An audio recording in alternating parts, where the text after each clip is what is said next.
اليوم غادي نوريكم القصر ديال شاروخان هنايا في المدينه ديال مومباي في لين، وغادي نوريكم العدد ديال الناس اللي كيجيو كل نهار لهاد البلاصه هادي باش يتصوروا مع السميه ديال القصر ديالو. وصلت دابا للبلاصه فين كاين القصر ديال شاروخان. شوفوا العدد ديال الناس اللي واقفين هنايا يتصوروا مع القصر ديال شاروخان. شوف شحال ديال الناس، تبارك الله. الناس كبار هنايا، الناس صغار، كلشي جاي باش يتصور مع القصر ديال شاروخان.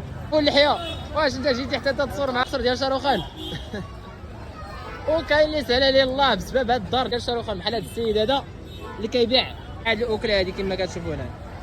واو واو واو واو واو، ما يمكنش. شوف هاد الناس كاملين كيجيو باش يتصوروا مع السميه ديال هاد القصر، مع هاد السميه هادي كما كتشوفوا. واش هادشي كيتقبل العقل؟ تخيل الناس كيتصوروا مع المشاهير، ولكن هنايا في الهند الناس كيجيو كيتصوروا مع الديور والقصوره ديال المشاهير هنايا في الهند. وشحال ديال الهنود اللي كاينين في هاد البلاصه هادي كيجيو كيتصوروا مع الدار ديال شاروخان. هذا هو السيكوريتي ديالهم هنايا، وواحد السيكوريتي اخر هنايا. شوف شحال ديال الناس اللي